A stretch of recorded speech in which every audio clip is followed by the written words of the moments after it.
Joining me to discuss the unelected Senate as the payoff for failing an election test, we have Mike Storshaw, who gets the unenviable task of defending the indefensible. Yes. Hello, Mike. Hello. In Toronto, Amanda Alvaro is here for the Liberals, who, frankly, Amanda, didn't behave too much differently in the past.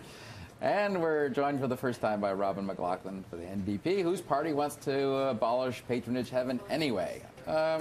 Mike, you got to admit this is pretty hard to sell, right? Yeah, I will admit that, and I think there's a challenge anytime a prime minister is going to appoint members of the Senate, especially when he's appointing members of his own party. I think anytime that happens, you're going to come in for some criticism. It's a difficult thing to do. That said, the people that have been appointed, I don't think there's ever been any suggestion that they're not qualified to sit in the Senate by virtue of the fact that they lost an election. There's lots of people in the Senate that have never faced the electorate. Okay. Personally, not speaking for the party, I believe all senators should be elected. I'm a strong believer in Senate reform. I think the Prime Minister is too, and I look forward to what's going to hopefully come forward in the next 4 years to get that process moving a bit quickly. Amanda, take a baseball bat, let it swing. What do you want to say about this issue? Mr. Harper and the Conservative government put out their press release today, and in the body of the press release it states, we would like to have a more democratic Senate. And instead, what do? We get the unelectable Senate. The people who were recently defeated in the last election, the voters spoke, they put the hammer down on that decision, and then Mr. Harper and the Conservatives turn around and elect them to the Senate to represent us in public service and leadership. It is colossal contempt for the electorate, and it's an absolute embarrassment on the back of an election that was just held a couple of weeks ago. Okay, well, Robin, how do you match that vitriol? Well, first I'll commend Mike for coming on the show to defend this, something the Prime Minister was not prepared to do. His office issued the press release after he had finished his questions with the media. And I'd say the minister with the toughest job and the toughest appointment today would be Tim Upal, the new Minister for Democratic Reform. So I imagine he's looking at his duties and the challenges ahead of him with some cynicism today with the appointment of 3 defeated Tory candidates. Canadians rejected these 3 people, so to see them appointed to the Senate is very hypocritical. See, I thought, Mike, to be honest, the Prime Minister got the majority. He could then afford to be principled for a change. Like, I understand with a minority, you never know if you're going to have an election. You got to play the political games. But now you got 4 years. So why are you suddenly bending your principles in a pretzel and doing this literally on your first day with a new cabinet? Yeah, I mean, obviously, I think this is not an easy sell for any party or any Prime Minister. I do think, though, that we have to remember that the Conservative Party of Canada has now won 3 straight elections, and the Prime Minister has won in our system as it exists in an imperfect fashion to appoint senators to the Senate and have the Senate reflect the Conservative Party.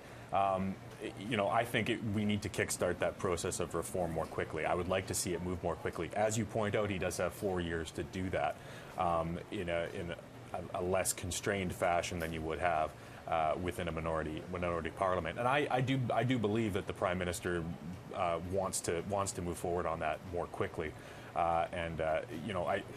Frankly, the door's been open to have senators elected in this country for the better part of 5 years. Well, we got one in there. Yeah, and a few provinces are taking him up on it. So reforming the Senate is not as easy a task as you might like. It's certainly not easy to abolish it as the NDP would like either. Okay, Amanda, this is way too easy for you, so I'm going to switch topics and get to the cabinet now. And I'm going to put you on the spot and want you to give me one name that you think is a positive, not a negative, a positive appointment by the Harper government to a cabinet gig. Well, and you're next, Robin. I think Clement is a positive appointment. Certainly going to give us a lot of fodder over the next little while. Here is a minister that's going to be in charge of $4 billion spending reduction, trying to find those savings at a time that's going to be very difficult to do so. And this was also a minister who had considerable waste in his spending during the last parliamentary session. So from my point of view, and yes, I've turned your question around a little bit, but it certainly will be positive fodder for the opposition parties to watch how Mr. Clement is going to take on this extraordinary task.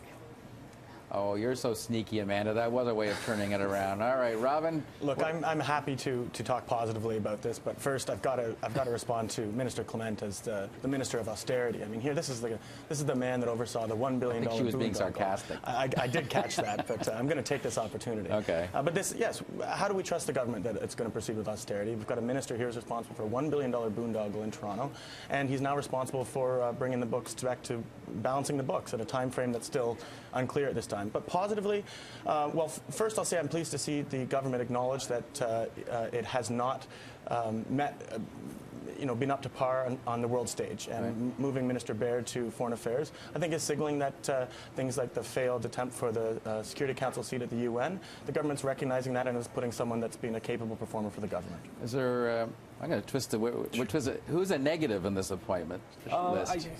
Look, I think anytime you're bringing people into the cabinet... You're dodging, come on. No, anytime you're bringing people into the cabinet who are newly elected, who don't even have experience as an MP, there's a risk involved. I think the Prime Minister has taken on that risk in a way that mitigates it a little bit, in so much as he's put some experienced people in the cabinet who are newly elected MPs. We saw Minister Oliver on the program just a little while ago, clearly an experienced person, someone with a lot of accomplishment in his professional life. Sounds promising, too. Yeah, so I mean, I think there's always going to be risk when you do that sort of thing, but I'm optimistic about the makeup of the cabinet. Amanda, I want to go quickly to you on this. We're almost out of time, but did you see anything in these appointments that suggests this is anything but a status quo cabinet, or do you see any signs of a more aggressive agenda ahead? No, I think it was pretty clear that there weren't any major changes. Certainly, Mr. Baird will be an interesting one to follow. He has been anything but diplomatic, so to watch him, put diplomacy and really affect change on the world stage will be interesting to watch. But there wasn't really, it's an overbloated cabinet. It's a cabinet of 39 ministers, but not a lot of change, not a lot of surprises in this one. Robin? Well, we heard this was going to be small. The word small kept getting bounced around, and there's nothing small about this cabinet. Size doesn't matter, Robin. Well, the only thing small in this cabinet is representation of women, and I find that disappointing. I mean, I'd 10 out of the 39, right? Yeah, and I juxtapose that to the great representation that the NDP shadow cabinet will have from women. We have a record number of women and 40 members of parliament in our caucus, and I look forward to the NDP bringing forward issues of importance to women. Since you came forward to defend the indefensible, you get the last word. Sure. Just on the point of Minister Baird, I think, one thing people overlook is John Baird's ability to reach across the aisle, to be diplomatic. I know that he puts on that pit bull attack dog face. Right. Those of us that know him, those of us that interact with him in Ottawa, even across the aisle in the House of Commons, know that he's very capable of being, I think, a fine foreign affairs minister. He's going to do Canada quite proud, I think. Okay, Mike, Robin, and Amanda, thank you all for joining us. We'll hope to see you next week.